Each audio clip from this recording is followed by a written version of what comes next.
Entonces, para la parte evaluativa, que debe estar ustedes un poco preocupados, ya como tenemos todo listo, entonces ya me enviaron los grupos, entonces recuerden que alcanzamos a hacer un quiz, ¿verdad? Entonces, ese quiz sigue siendo válido. Nos falta hacer otro quiz del sistema renal, es el que voy a enviar esta semana. Para hacerlo, yo les mando con todas las especificaciones en la plataforma para entregarlo en la plataforma, pero yo le mando todo especificado y cualquier cosa, cualquier duda se lo comunican a Camila y ella me lo transmite sin ningún inconveniente. ¿Listos? Y seguramente dentro de 15 días haremos el parcial. Les enviaré todo para lo del parcial, ¿cierto? Entonces, si hacemos, depende de lo que mande el quiz, pues dentro de 8 días no tendremos clase y dentro de 15 tampoco porque tendré que hacer el quiz y el parcial, los trabajos pues que me tienen que enviar y cómo me lo tienen que enviar. Yo todo se los especifico punto por punto, qué es lo que me tienen que hacer, cómo lo tienen que hacer, qué es lo que me tienen que enviar. ¿Listo? Recuerden que el trabajo siempre es en grupos, porfa. Les pido un grandísimo favor, partiendo de la honestidad de ustedes, y es que como de lo que se trata es que todo el mundo trabaje asincrónicamente, entonces les voy a dar el tiempo suficiente para que se puedan reunir de alguna forma, pero que no me van a salir con el cuento de que una persona nunca se pudo conectar porque hay formas de conectarse, ya sea por correo electrónico, de alguna manera que les colabore y que no quede solamente una persona haciendo todos los trabajos porque yo inmediatamente me voy a dar cuenta.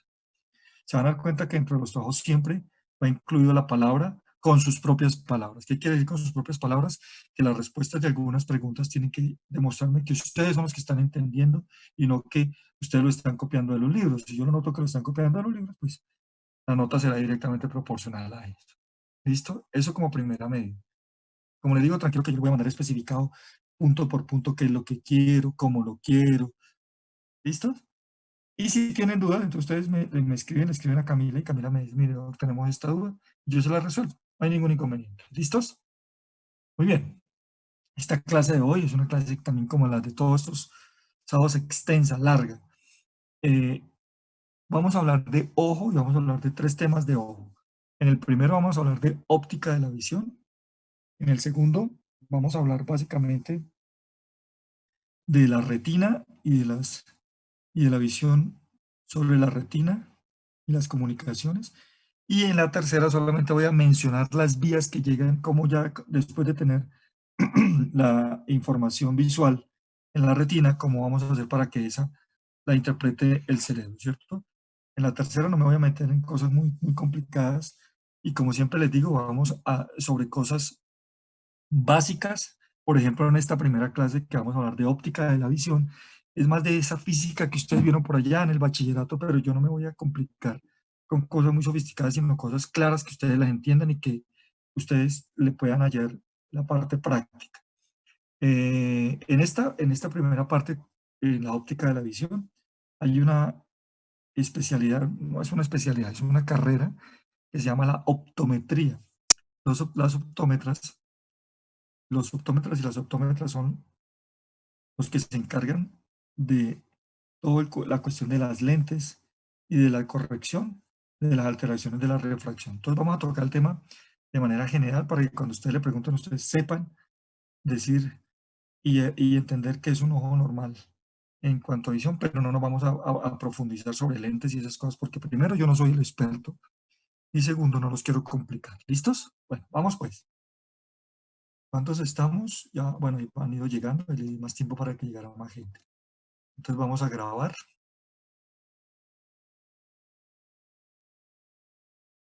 Listo, ya estamos. Entonces, cuando hablamos de óptica de la visión, lo primero que tenemos que pensar es en algunos conceptos físicos de la óptica. Y entonces, el primer concepto que debemos recordar es que si estamos hablando de óptica, entonces debemos hablar de luz. Y entonces ustedes recordarán que la luz en el aire va a una velocidad constante y esa velocidad constante es 300.000 kilómetros por segundo, ¿cierto? Eso lo aprendimos por allá en el bachillerato. Y entonces aquí viene otra palabra clave que me van a ir a hablar durante este rato y es refracción. Entonces, la luz viaja de manera recta por el aire, ¿cierto? Pero que cuando se encuentra con otro material distinto al aire, inmediatamente esa luz se puede doblar. A ese doblarse los rayos de luz es lo que se llama la refracción. Entonces existe una cosa que se llama índice de refracción de una sustancia transparente. Entonces, la luz viaja a esta velocidad.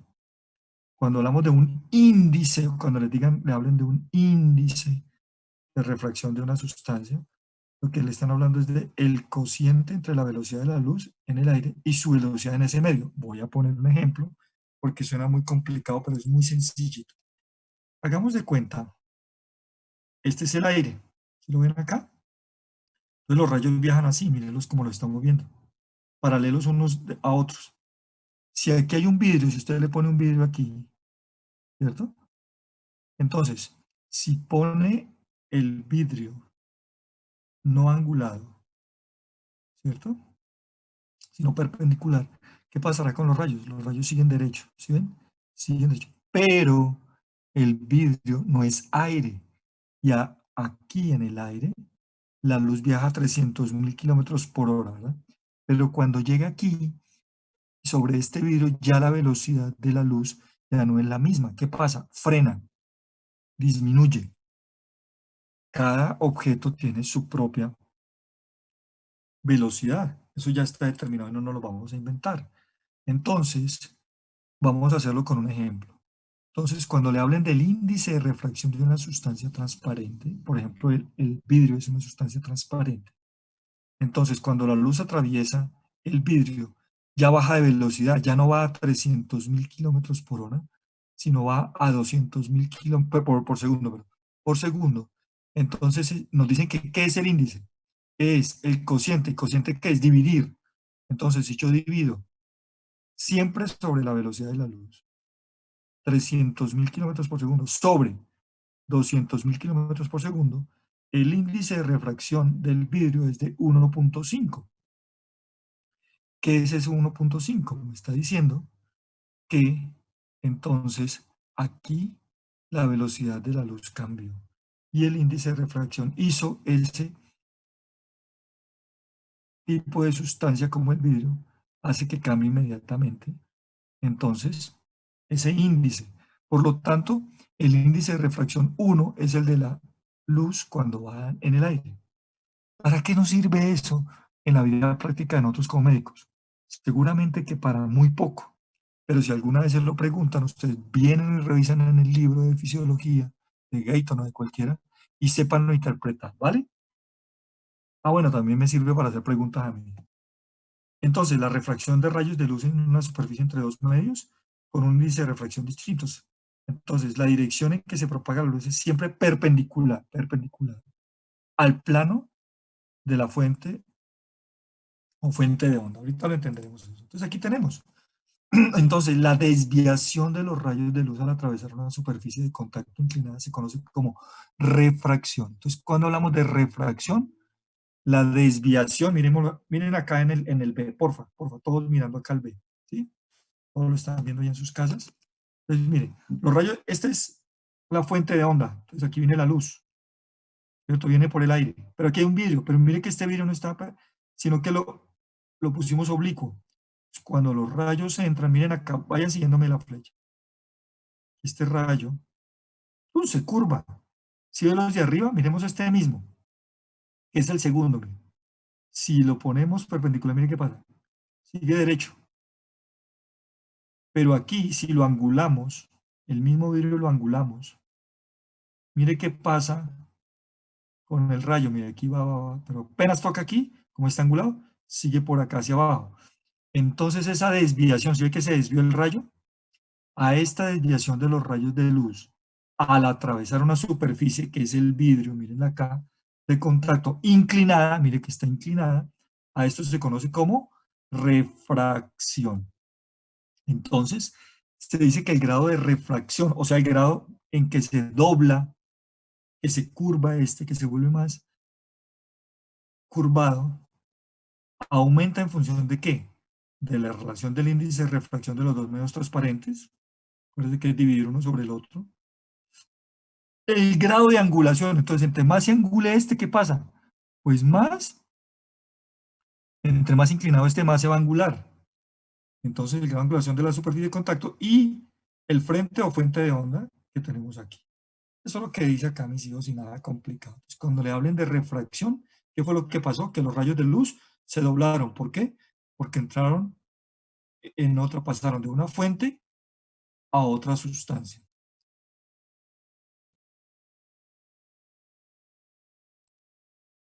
Muy bien, pero ¿eso para qué nos sirve? O sea, lo importante aquí es que eso sirva para algo en la vida de uno médico. Entonces, vamos a una cosa que ustedes saben por física, por allá, del bachillerato que acaban de terminar hace uno o 2 años. Y entonces recordemos algunas cosas de la aplicación de los principios de esta refracción. O sea, cuando tocan, tenemos aquí los rayos y cuando tocan, ¿y qué pasa cuando yo le pongo los distintos tipos de lentes que ustedes vieron allá en física? Entonces, existen tipos de lentes convexas, mire, convexas, con barriga, mire, con barriguita, mire la barriguita acá, o cóncavas. Si fueran cóncavas, entonces, miren acá, tendría hueco, hueco. Entonces, convexo, cóncavo. ¿Listo? Vamos a ver qué pasa con los rayos si yo le pongo a la luz una lente convexa o cóncava. Entonces, las lentes convexas convergen los rayos de luz. ¿Por qué convergen los rayos de luz? Vamos a mirarlos acá. Recuerda que aquí viene, la luz viene de por allá, ¿no? Entonces dice aquí la luz procedente de una luz de una fuente alejada. Por allá viene. Aquí vienen los rayos, tan, tan, tan, tan, tan. Y se enfrentan a esta lente que es convexa, mire, convexa. Cuando golpean, acuérdense que como este es otro medio, entonces aquí hay una refracción. ¿Qué quiere decir refracción? ¿Se acuerdan? Que los rayos se doblan.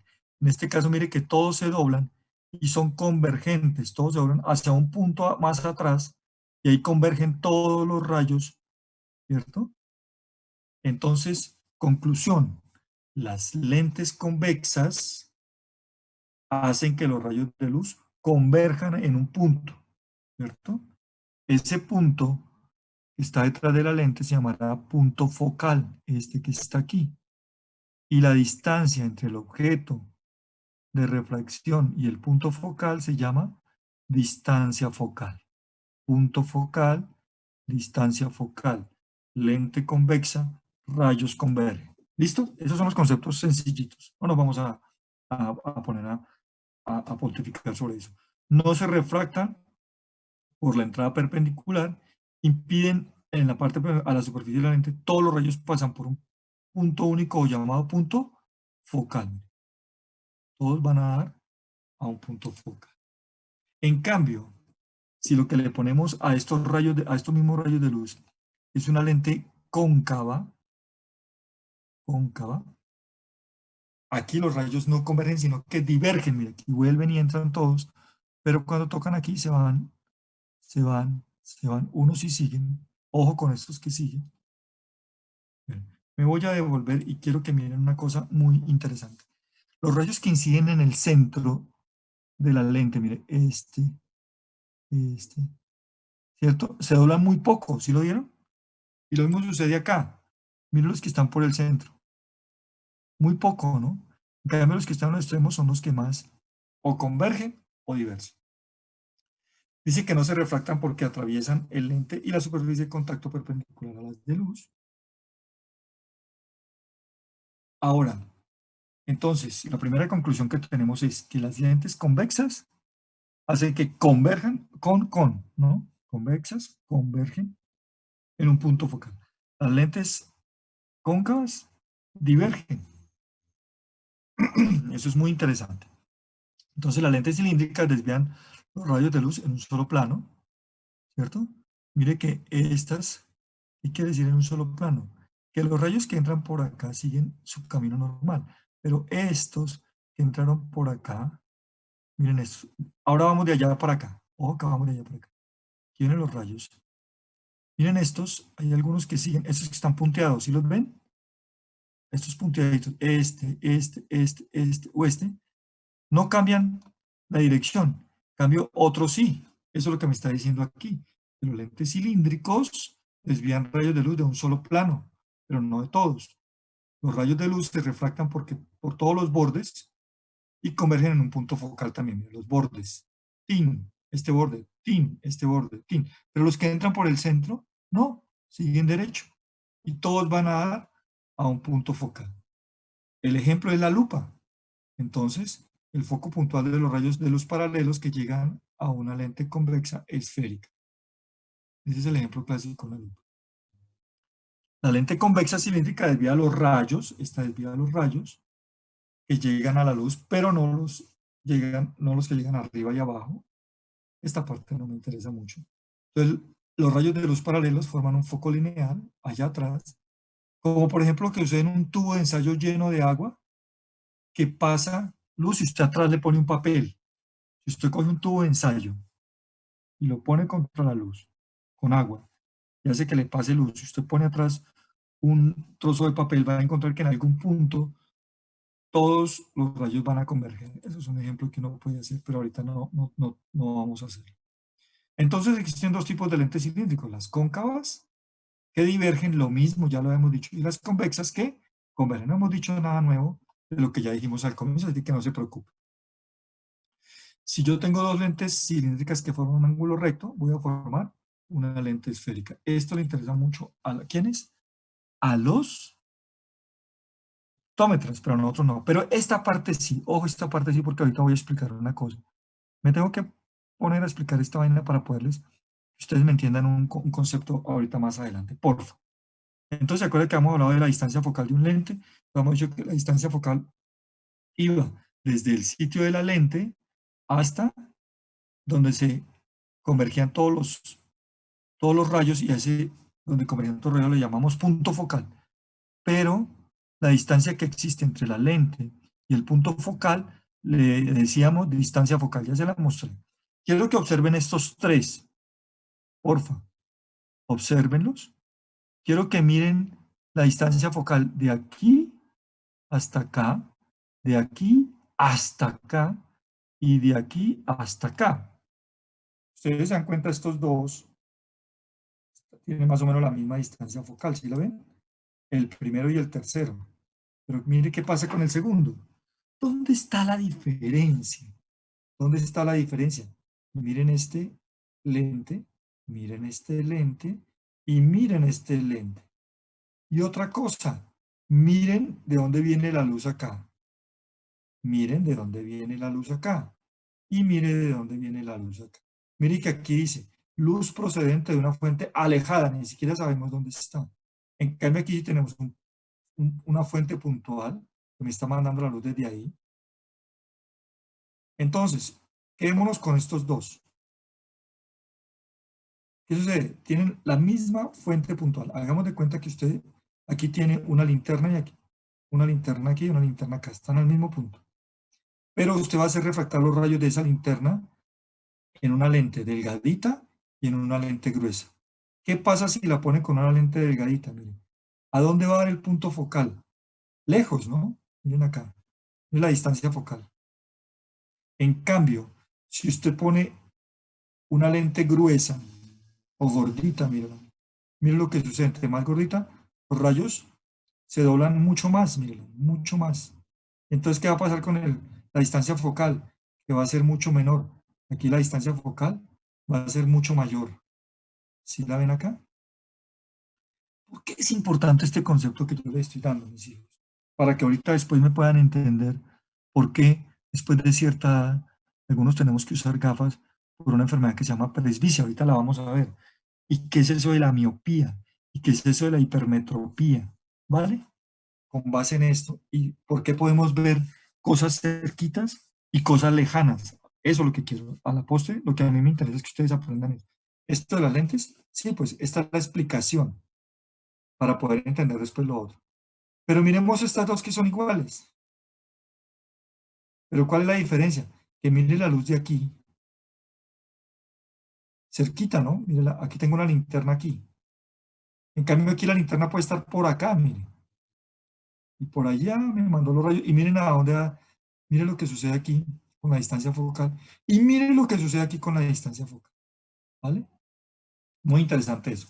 Entonces la distancia focal de una lente es la distancia de una lente convergente a la que los rayos paralelos convergen en un punto focal. Esta es la distancia focal, esta es la distancia focal y esta es la distancia focal. ¿Bien? Ay, espérame. ¿Qué pasó? ¿Qué pasó? Entonces, dos fuentes puntuales de luz están enfocados sobre dos puntos distintos en el lado opuesto de la lente. Entonces, miren aquí están, si este fuera el ojo, cuando uno ve, o este fuera una lente de una cámara, mire, una cosa es enfocar la parte de arriba, otra cosa es enfocar la parte de abajo. Cuando yo enfoco toda la forma, entonces, ¿qué pasa con los rayos de luz? Mire, lo de arriba, mire hacia dónde se enfoca. Lo de abajo, mire hacia dónde se enfoca. ¿Cómo se ve la imagen? Atrás, al revés. Esto nos sucede a todos. Hagan de cuenta que este es el ojo humano. Y el ojo humano capta las imágenes, ¿cierto? Los rayos de luz inciden, inciden e inciden. Y se enfocan en la retina que está más atrás, de la cual hablaré más tarde. Entonces en la retina nosotros vemos el mundo al revés por esto, por óptica. El cerebro después la voltea y hace que nosotros veamos el mundo al derecho. Pero en la retina todo se ve al contrario por la refracción de los rayos que acabamos de ver. Entonces lo que está diciendo acá, la formación de una imagen por una lente convexa, mire una lente convexa, mire convexa, esférica, tiene un mecanismo de lente de una cámara fotográfica que hace que la imagen se vea al contrario, pero que después nosotros organizamos. Y ojo aquí, vamos a metiéndonos cada vez más en lo que nos interesa a nosotros los médicos. Entonces ustedes han oído hablar de una cosa que se llama las dioptrías. Los que tienen gafas sabrán allá en sus casas y cuando van al optómetra el tipo le dice, usted tiene tantas de corrección, vamos a colocarle tantas dioptrías en tal ojo, positivas o negativas. Y le dice, yo tengo más 0,25 o más 1,25, más 1,50 o menos tanto. Vamos a ver de qué se trata esa vaina. Entonces los efectos ejercidos por la potencia de una lente sobre la distancia focal están relacionados con una cosa que se llama la dioptría. ¿Qué es una dioptría? ¿Para qué me sirve la dioptría? Es la medición del poder de refracción de una lente. ¿Se acuerdan qué es la refracción? ¿Qué tanto se doblan los rayos? ¿Se acuerdan? Entonces, ¿qué tanto se doblan los rayos? Entonces, si una lente dobla mucho los rayos, tiene muchas dioptrías. Si los dobla más o menos, tiene menos dioptrías. Veamos aquí. Miren esta lente, miren esta y miren esta. ¿Cuál de las tres tiene más capacidad de doblar los rayos? Esta los dobló un poquito y por eso fue a dar por allá atrás. Esta los dobló más o menos y por eso acá. Pero en cambio esta los dobló mucho y mire, los dobló tanto que, mira aquí el punto focal donde dio. Entonces de estas tres, ¿cuál tiene más dioptrías? Esta, porque los dobló más. El que tenga más poder de refracción, y acuérdense que refracción es el poder de doblar los rayos de luz. ¿Sí ve cómo vamos poniendo en práctica lo que ya vimos hace rato? Entonces, cuando usted tiene la capacidad de doblar los rayos, cuanto más desvía una lente los rayos de luz, mayor es su poder de refracción. Mire. Cuanto más desvía, mire cómo los desvía aquí, los desvía, los desvía, los desvía, y entonces tiene mucho mayor poder de refracción. O sea que tendrá muchas más dioptrías. Este está a 1 metro. Una dioptría es la capacidad que tiene este lente de doblar los rayos y poner el punto focal a 1 metro. Mire. Si lo pone a 50 centímetros, entonces ¿cuántas dioptrías serán?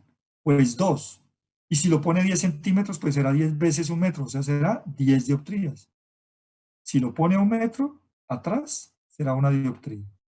Si lo pone a 50 centímetros, es la mitad, o sea, 2 dioptrías. Pero si lo pone a 10 centímetros, los dobla y el punto focal queda a 10 centímetros, serán 10 dioptrías.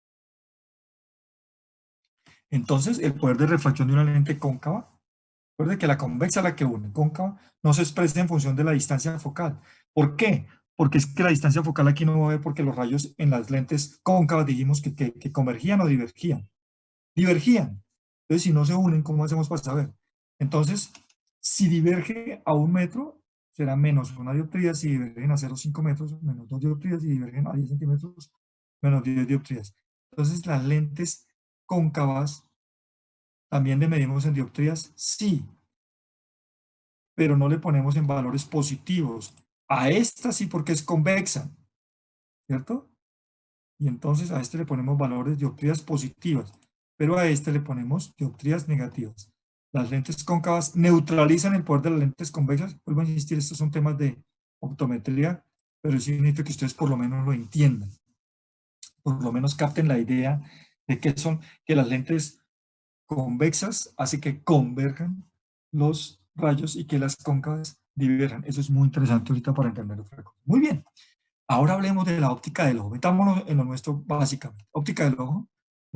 Entonces decimos que el ojo es como una cámara fotográfica que está hecha de un sistema de lentes. Aquí hay un objeto que queremos ver y un sistema de apertura y de cierre de la cantidad de luz y una película que se llama retina. Esto es una cámara fotográfica, unos lentes, un sistema de apertura de la luz y una película donde se va a proyectar lo que usted quiere ver.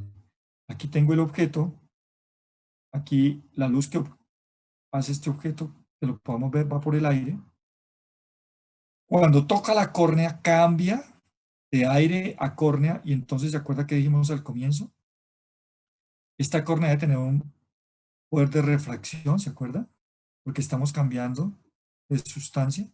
Atrás tenemos el humor acuoso, más atrás tenemos el cristalino, más atrás tenemos el humor vítreo y por último la imagen donde se va a proyectar. Aquí en la película que es la retina, mírenla acá. Este objeto que está acá tiene que atravesar, manda la luz y la luz de este objeto va a atravesar el aire, la córnea, el humor acuoso, el cristalino, el humor vítreo para proyectarse aquí en la retina. ¿Sí lo ven? Entonces, si medimos todo eso que vimos acá, ¿se acuerdan de las dioptrías? ¿Cómo iba? Si cambiaba aquí, ¡tim! Pero aquí no va a cambiar no tiene una sola lente, sino que tiene varias. Entonces, si cambia en el aire, ¿se acuerda que el índice de refracción es 1? Aquí cambia a 1,38, a 1,33, a 1,4, a 1,34. Todos estos harán que tenga el poder dióptrico total de un ojo normal es de 59 dioptrías. Esos son números y nada más, ¿vale? No se vayan a complicar. Lo que me interesa es que entiendan esto, que el objeto está acá y que el aire tiene un poder de refracción y tiene un índice de refracción y que cuando llega a la córnea cambia y que cuando llega al humor acuoso cambia y que cuando llega al cristalino cambia y que cuando llega al humor vítreo cambia y que la imagen se forma allá arriba.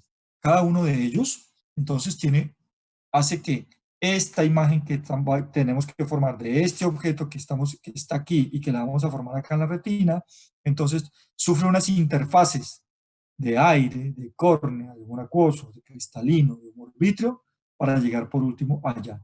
Eso es, las interfaces del ojo son, ¿entre quién? Entre aire y córnea, entre córnea y humor acuoso, entre humor acuoso y cristalino, entre cristalino y humor vítreo.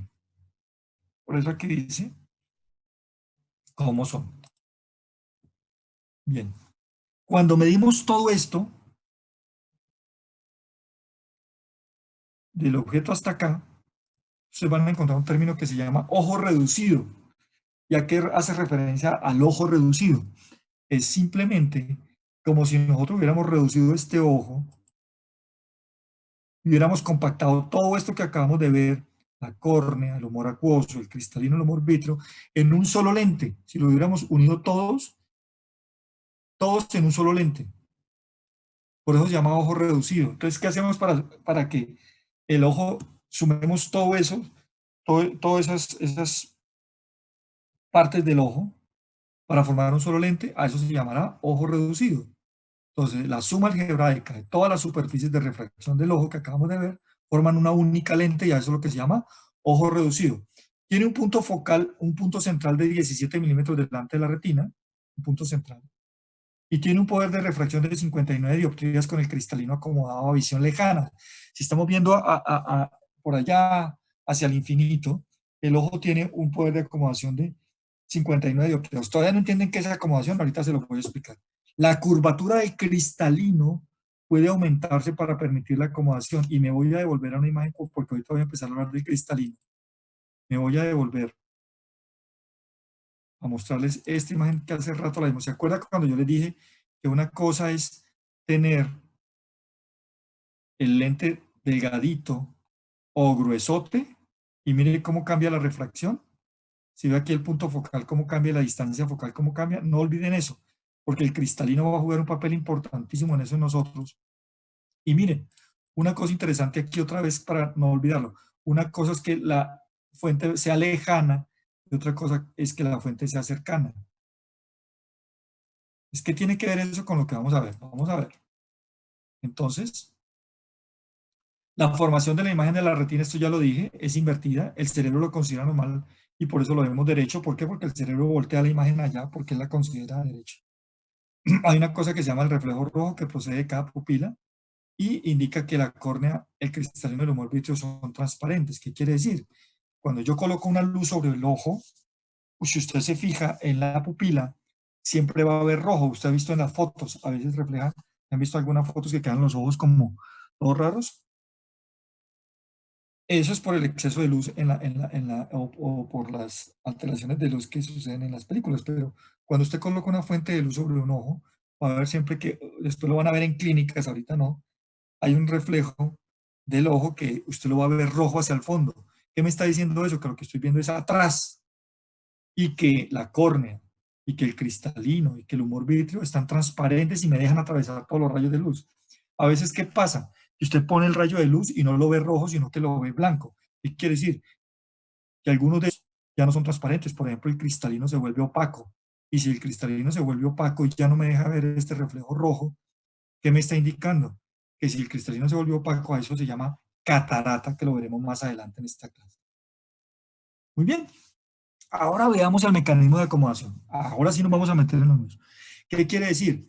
¿Por qué podemos ver cosas lejanas y por qué podemos ver cosas cercanas? ¿Qué tiene que hacer el ojo para poder en un determinado momento ver una montaña que está allá al fondo, pero de pronto usted poder leer un libro que está cerca? ¿Cómo lo hace? Eso se llama mecanismo de acomodación. Y aquí quien se hace muy, muy importante en eso que acabamos de ver del ojo, el cristalino, este man que están viendo acá, este que están viendo en esta imagen. ¿Sí ven la córnea? El humor acuoso está aquí. Si ven aquí el cristalino, aquí debe estar el humor vítreo, ¿verdad? Pero quiero que, antes de mirar esto, quiero que observemos esta imagen todos allá, por favor. Todos, todos. Ojo aquí, esta se llama la córnea. Aquí hay una cosa que se llama coroides, que está por acá, ¿cierto? Aquí está la esclerótica, ¿cierto? Y por aquí, mire, atrás de ellos está el cristalino, ¿cierto? Esto es lo que vemos nosotros del ojo. La esclerótica, la conjuntiva, la córnea, la pupila que está acá en el centro, ¿cierto? Esto que permite abrir o cerrar. Y entonces, esto que está atrás, que no lo vemos, se llama el cristalino. Este cristalino, mire, está pegado acá al ojo gracias a unos ligamentos que se llaman ligamentos suspensorios. Pero también por aquí que encontramos unas fibras musculares, miren. Aquí está el cristalino atrás. Aquí están los ligamentos suspensorios que están viendo ustedes acá, pero lo está rodeando un músculo. Ojo con eso, que es muy interesante para poder aprender a ver cómo es que acomodamos el cristalino. Entonces, en una persona joven, como todos ustedes que están en sus casas, en el joven, el cristalino es una cápsula elástica, el cristalino es elástico, resistente, que está formado por un líquido proteínáceo, viscoso y transparente. Muy importante que sea viscoso y transparente. ¿Qué hace? Que si uno cogiera un cristalino, si ustedes lo apretaran a este man, lo podrían deformar, pero él vuelve y se forma otra vez, ¿cierto? Por esta característica que tiene. Eso si yo estoy joven. Relajado, si está relajadito, es esférico. Acuérdense de esa imagen que les mostré hace rato, ¿se acuerda del gordito? Pues cuando está gordito es esférico por la retracción elástica de la cápsula, entonces está ahí, relajado. Entonces, este man cuando está relajado está gordito. Entonces tiene 70 ligamentos, estos que están aquí, mire, 70 ligamentos que se llaman ligamentos suspensorios, anclados radialmente, que jalan los bordes, jalan estos hacia allá, hacia el perímetro externo del globo ocular, jalan. Dice que los ligamentos suspensorios están tensos por su inserción en el borde anterior de la coroides, miren acá, de la retina, y la retina que está más atrás. Dice que la tensión de los ligamentos suspensorios determina que el cristalino en reposo esté aplanado y tranquilo. Pero además de los ligamentos suspensorios también tenemos los músculos. Mire, ojo aquí, mire. Estos son los ligamentos. Este es el cristalino, el que está en el centro. Y aquí, ¿quiénes están? Los músculos. Si lo vemos en esta imagen, estos son los ligamentos y aquí están los músculos. Entonces, los músculos ciliares, se llaman músculos ciliares, están hechos de músculo liso. Acuérdense del músculo liso. Y aquí necesitamos otra vez lo que vimos el semestre pasado. Recuerden cómo se contrae el músculo liso. Está hecho de fibras meridionales y circulares. Fibras que van así y fibras que van redonditas. De los extremos periféricos de los ligamentos, mire, de los ligamentos suspensorios, a la unión, a esta unión que se llama unión esclerocorneal. Las fibras circulares están alrededor de la inserción de los ligamentos suspensorios. Todo esto es anatomía, no sé si ya la vieron, pero yo se las estoy repitiendo, si ya la vieron y si no la han visto, pues ahí se la estoy comentando, para que pues, si no, no me van a poder entender más adelante.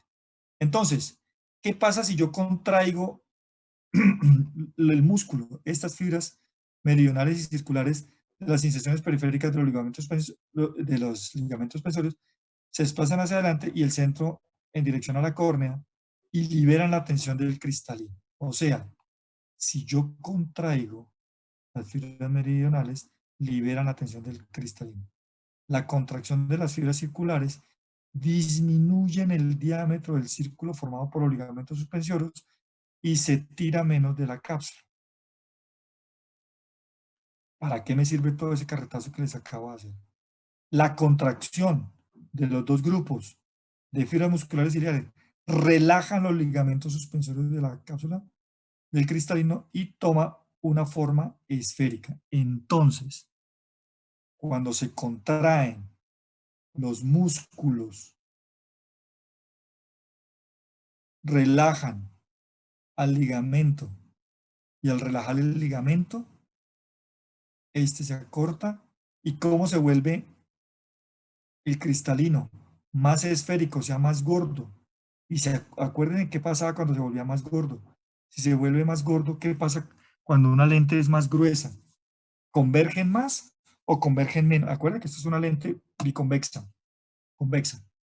Entonces, acuérdense que entre más gordo, ¿qué pasa con los rayos? Convergen más. Entonces, ahorita veremos para qué me sirve que esté gordo o que esté aplanado él. Entonces, ¿cómo hacemos? Acuérdense que lo que hicieron que los ligamentos cambiaran de forma fueron la contracción o la relajación de los músculos ciliares. Y dijimos que los músculos ciliares eran músculos ¿de qué tipo? Músculo liso. Y entonces, el músculo liso, aquí es donde vuelvo a insistir, por eso es que insisto tanto y molesto tanto. Me digo, si usted no aprendió nada en tercer semestre, esto les va a parecer japonés, chino, porque no van a entender absolutamente nada. Y aquí es donde me preocupan las cosas con ustedes, mis hijos. Me preocupa que haya gente que termine pasando a quinto semestre sin saber nada de tercero ni de cuarto, porque van a ser un fracaso como médicos.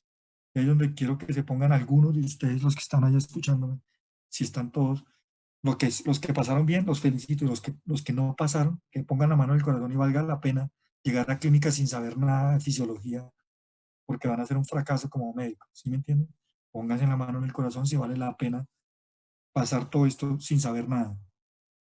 Entonces, acuérdense que esos son músculos, hacen parte del músculo liso. Y recuerdan ustedes que el músculo liso tiene dos formas, ¿cierto? De estímulo de tipo nervioso, simpático y parasimpático. Entonces, la acomodación controlada por nervios, esa acomodación del cristalino está controlada por los nervios. Los parasimpáticos, a partir del tercer par craneal, el motor ocular común, y hace que la visión nos sirva para visión cercana. Ahora, todo el carretazo que he dicho en estos, ¿cuánto llevamos? En estos 40 minutos, pongámoslo en práctica acá. Dice, normalmente, cuando actúa el parasimpático, contrae el músculo ciliar, relaja los ligamentos suspensores del cristalino, el cristalino aumenta de grosor, él se aumenta de grosor. ¿Qué pasa con los rayos? ¿Se doblan más o se doblan menos? Entre más gordo, más se doblan, ¿se acuerdan? Si se dobla más, ¿qué pasa con el poder de refracción? Pues es mucho mayor. Y si aumenta el poder de refracción, aumenta la capacidad para enfocar objetos cercanos.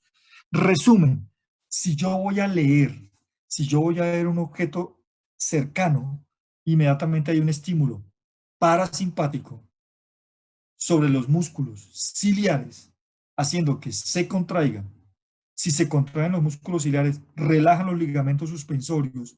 Si se relajan los ligamentos suspensorios, el cristalino se abomba, aumenta de grosor, y al aumentar de grosor, aumenta el poder de refracción, que fue el cuento que les conté con las lentes al comienzo, y al aumentar el poder de refracción, aumenta la capacidad para enfocar objetos cercanos. Quiere decir esto entonces que para yo enfocar un objeto cercano, mi cristalino tiene que aumentar de grosor. ¿Listos? Voy a volver a decir esta parte por cuarta vez. Entonces, me voy a devolver a esta imagen.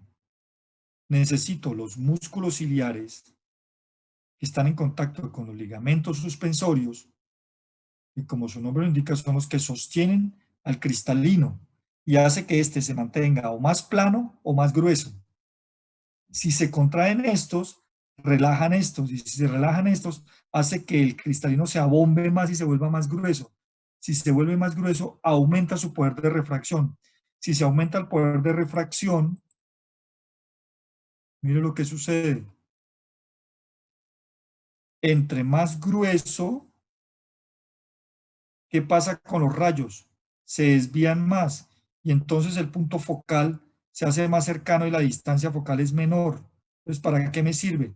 Para enfocar objetos cerquita. Mire qué pasa con objetos lejanos. Tenemos la misma, mire, aquí tenemos la misma distancia, ¿sí ven la misma distancia focal? Pero esto es un objeto lejano. Si este fuera el cristalino, mire cómo tiene que estar el cristalino, delgadito. Pero si el objeto está cerquita, mire cómo se pone el cristalino, grueso para poderlo enfocar, para poder tener el mismo punto focal. ¿Sí? Sencillo, ¿no? ¿Sí ve por qué se tenían que mamar el carretazo de las lentes o si no, no me iban a entender? Era imposible que me entendieran, ¿verdad?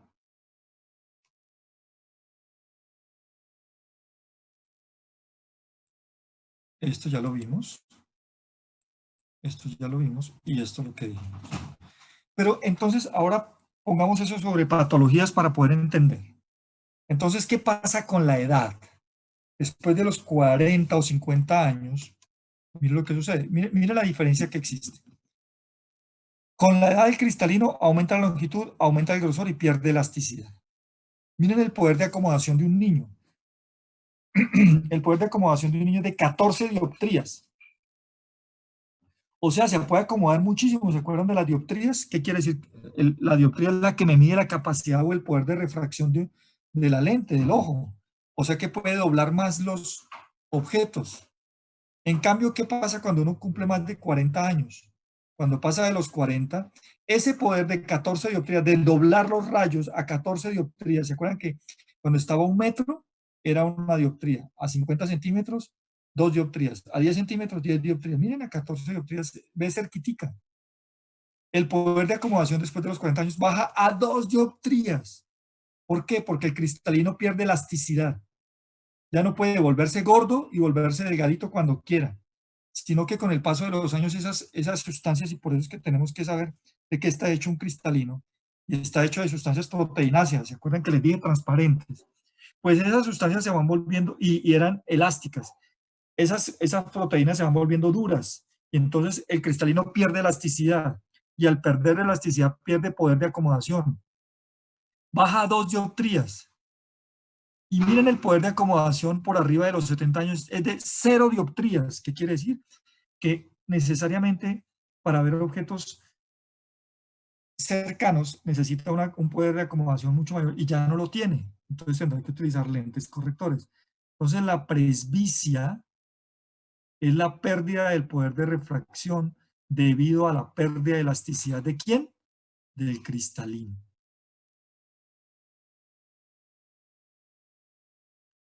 Miren aquí, miren aquí, este man tiene presbicia, ¿cierto? Y mire, la imagen tiene que enfocarse aquí en la retina, pero mire dónde fue a dar el punto focal, por allá atrás. ¿Por qué? Porque este cristalino ya no se puede abombar. Si se abombara, ¿qué pasaría con estos rayos?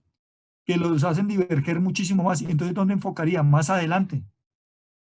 Pero como ya no tiene ese poder de que este se vuelva más grueso, entonces necesita una lente, como las gafas que tengo yo, para poder que estos rayos hagan que divergen acá y caigan exactamente acá. ¿Sí? Eso es lo que ve uno, ¿cierto? Cuando tiene, si tiene presbicia. Entonces la presbicia es una alteración que se presenta con los años, en la cual el cristalino pierde poder de acomodación, ¿cierto? Entonces, necesitamos lentes bifocales para visión cercana y para visión lejana. Vamos al diámetro, vamos a la pupila. Entonces el diámetro pupilar, o sea, ¿cierto? ¿Saben todos cuál es la pupila? Miren aquí, quiero mostrársela acá. Esta es la pupila. Esta es la pupila, la pepita negra que dice la gente. Miren aquí la pupila. Miren aquí la pupila. Miren la diferencia entre, esta es una sola persona y esta es otra persona. Miren esta pepa grandota, esta chiquita, aquí tiene, las pupilas no tienen el mismo tamaño, son anisocóricas. Isocóricas es que las pupilas tengan el mismo tamaño. Isocórico, que las pupilas tengan el mismo tamaño. Isocórico, que las pupilas tengan el mismo tamaño. Anisocóricas, sin tener las pupilas del mismo tamaño. Una pupila grande y una pupila pequeña, eso lo van a aprender en patología después, ya ahorita no es el momento. Entonces, ¿cuál es la principal función del iris? Es aumentar la cantidad de luz que penetra al ojo en la oscuridad, ¿cierto? Eso me determina el diámetro pupilar. Aquí está el reflejo pupilar, la luz de acomodación está determinado. Ese reflejo pupilar está determinado por la luz, el poder de acomodación y la consensualidad que después verán. Muy bien. ¿Qué es un ojo normal? ¿Cuándo podemos decir que un ojo es normal? Entonces, cuando tenemos una visión normal, a todos los que están allá y que no tienen gafas, pues tienen una visión normal. Visión normal es lo mismo que hablar de un ojo emétrope. Emétrope. Y entonces aquí nos vamos a meter, ¿se han oído hablar de miopía, hipermetropía? Ya vimos presbicia. Entonces, cuando el ojo está normal, se llama ojo emétrope. Emetropía es visión normal. ¿Por qué? Porque los rayos de luz, mire los rayos de luz, que van paralelos, procedentes de objetos distantes, enfocan sobre la retina con el músculo ciliar relajado. Tiene que cumplir todas esas cosas. Entonces, puede ver de lejos y el efecto es simpático. ¿Se acuerdan que el parasimpático era el que me hacía ver de cerquita? El efecto simpático es más, aunque no es tan importante, pero sí, para enfocar de cerca necesito que los músculos ciliares como estén contraídos, fue lo que vimos hace rato. Y el efecto es de qué tipo? Parasimpático. Esto es lo importante, esto que estamos viendo ahorita de presbicia, de enfoque, en esta clase. ¿Sí lo ven? Sencillito, ¿no? Entonces, yo tengo un ojo emétrope cuando es capaz de ver de lejos, ¿cierto? Con el músculo ciliar relajado, ¿cierto? Y si el músculo ciliar relajado, ¿cómo está el cristalino? ¿Más delgadito o más grueso? Pues más delgadito, porque cuando está grueso es cuando está contraído el músculo ciliar. Muy bien. Pero hay algunos que no pueden ver bien. Entonces ya puede ser o porque tienen problemas para ver de cerca o porque tienen problemas para ver de lejos. En la hipermetropía o hiperopia, en realidad es hipermetropía, son pacientes que tienen un globo ocular corto. Nacieron con el globo ocular corto. Miren aquí la hipermetropía. Si el globo ocular es corto, ¿qué pasa cuando la imagen llega? ¡Pum! Va y se proyecta allá atrás. ¿Se acuerda que cuando aquí llegan al cristalino y por todas esas partes hacen la refracción, los rayos, ¡pum! No tienen que caer en la retina para no ver bien? Pero estos caen más atrás porque el globo ocular es corto. Entonces, o porque tienen sistema de lentes poco potentes o débiles, porque hay un problema aquí en el sistema de lentes, de la córnea, del cristalino. Dice, es capaz de enfocar objetos distantes con la acomodación. No puede acomodar el cristalino para enfocar objetos lejanos y mucho menos los cercanos. Se corrige con una lente convexa. ¿Para qué? Para aumentar el poder de refracción y que los rayos se doblen más. Mire, mire, este es el punteado. Se doblan más rápido. ¿Y a dónde caen? Más adelante. Y entonces ya dejamos de ver por acá atrás y no ver nada, ver borroso, a que la imagen me caiga aquí en la, ¿dónde? En la retina. Entonces, cuando usted tiene hipermetropía, necesita lentes convergentes, por eso son positivas. Le dice tiene más una dioptría esta vaina. Miren aquí el objeto, ¿cierto? Esto es otra cosa, ahorita vamos a ver. No, vamos a, tengo acá aquí corrección de la hipermetropía. No vamos a tener en cuenta eso. Muy bien. Aquí tenemos, en cambio, en el ojo miope, la cosa es distinta. Miren el ojo hipermetrópico. ¿Sí ve dónde ve la imagen? Por allá atrás. ¿Qué pasa con el ojo miope? La imagen la proyecta más adelante. ¿Por qué? Porque en este caso, el globo ocular que es demasiado largo, mire, demasiado largo. Entonces la imagen se termina formando más adelante. El normal, mire, este es normal, este es muy largo y este es muy corto.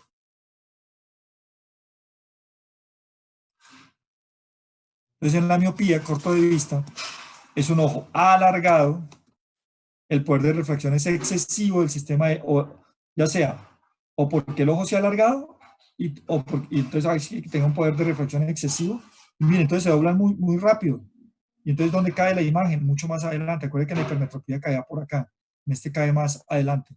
No se puede disminuir la fuerza del cristalino, no puede enfocar objetos distantes que tiene que acercarlos. Entonces son los que acercan las cosas para poderlas ver bien. ¿Sí han visto? Y se corrige con lentes esféricas cóncavas. Si ve que en la hipermetropía lo que necesitamos era convexas, ¿para qué? Para que doblaran más y cayeran más adelante. En este no, en este tenemos que se vayan más atrás. Si ven lo importante y lo interesante que fue haber visto al comienzo de la clase, lentes cóncavas y lentes convexas.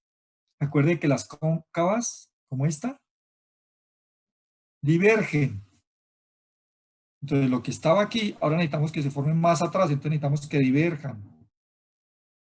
Y ya se forma donde se tiene que formar. ¿Sí ven lo bacano?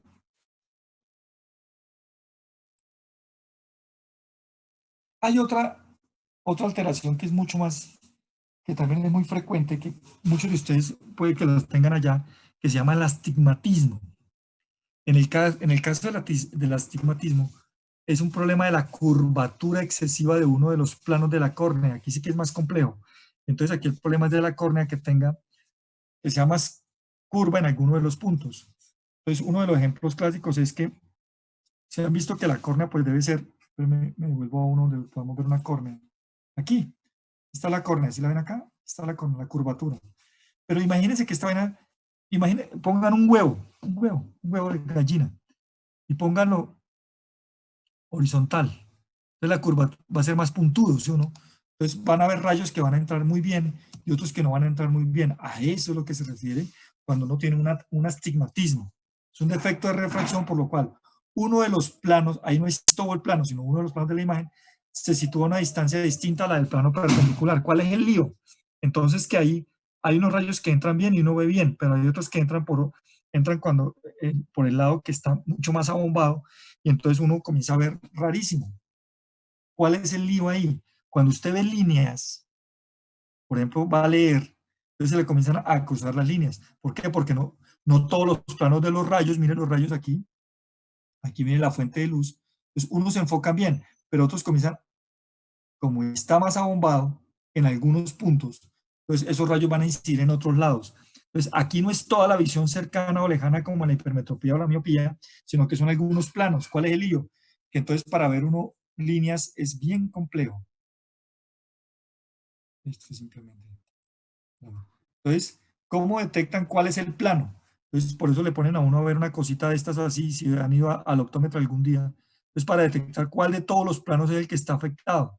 Y van arreglándole poco a poco con los distintos lentes. Se han visto que los que han ido al optómetro, creo que todos han ido al optómetro alguna vez, cuando uno necesita gafas, le van colocando unos lentes y le van tapando y cerrando, tapando y cerrando.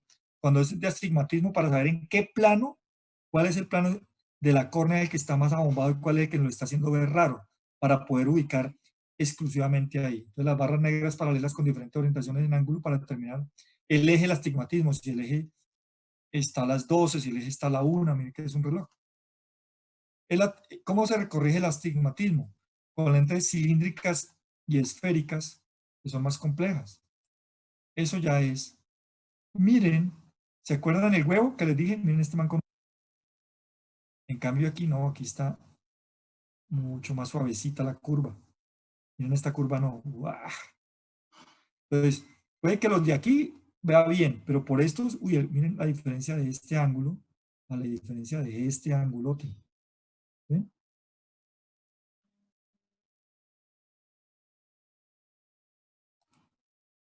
Muy bien. Hay otra patología que se llama el queratocono, que es la deformidad de la córnea, ¿cierto? Ya demasiado pronunciada. No, aquí sí ya es toda la córnea. Las cataratas de la opacidad del cristalino. Aquí no nos vamos a poner, no nos vamos a detener en esto. No nos vamos a detener en la agudeza visual, eso es de clínica, después lo van a ver. No se preocupen. Todo esto lo van a ver después. Nos vamos a detener en esta parte. Y simplemente recordarles que el humor acuoso que está aquí, ¿cierto? Hace que este ojo se mantenga humidificado, ¿cierto? Y en buenas condiciones. Es líquido, el humor acuoso, por eso tiene su nombre, se forma en la parte anterior y hace una recirculación, y en la parte de atrás se forma el humor vítreo para darle alimento también a la parte de la retina. Mientras que el humor acuoso, pues es acuoso, como su nombre indica, el vítreo es gelatinoso y está unido por un fino entramado fibrilar de proteoglucanos, y eso es lo que lo hace eh, más viscoso, más gelatinoso. ¿Cuál es la vaina? Que este humor acuoso tiene que, y este humor acuoso le da cierta presión al ojo para mantenerlo no colapsado, sino para mantenerlo abierto. Entonces, que no abierto el ojo, sino abierto todas estas cavidades. ¿Qué sucede? Que debe haber una recirculación de este humor, se va formando todos los días, como lo vamos a ver acá, y se tiene que drenar. Esta humor acuoso que se forma acá, le forma una presión aquí al ojo, que debe mantenerse constante. ¿Cuánto formamos de humor acuoso al día? De 2 a 3 mililitros por minuto. Y se secreta por secreción activa del epitelio de los procesos ciliares, son los epitelios que están por acá, al lado de los cuerpos ciliares. Aquí se va formando y va haciendo tránsito por acá y se va recirculando, recirculando, se va reabsorbiendo, y para mantener toda esta parte de acá. ¿Qué sucede? Dice que el área de procesos ciliares mide 2 centímetros cuadrados, el humor acuoso se forma en la superficie, se inicia con la entrada de iones de sodio que arrastran, llega a cloro, y el cloro y el sodio arrastran bicarbonato, y por osmosis arrastran agua, y ahí se forma el humor acuoso, ¿cierto? Él se tiene que estar evacuando por estos canales, ¿cierto? Y por estos conductos. Si un conducto de estos se tapa, como el conducto de Schlemm se tapa, o el humor acuoso se vuelve más espeso, ¿qué pasa? Que se comienza a acumular en la parte anterior del ojo. ¿Y eso qué consecuencias trae? Que comienza a aumentar la presión intraocular del ojo. Y si comienza a aumentar la presión intraocular del ojo, comienza a presionar todas las estructuras. pero la que más sufre es la que está atrás, que se llama la retina, y por la retina acuerde que sale el nervio óptico y puede terminar dañando, si la presión sigue aumentando, termina dañando al nervio óptico y dejando en una ceguera permanente. El aumento de la presión intraocular del ojo se llama glaucoma. Glaucoma.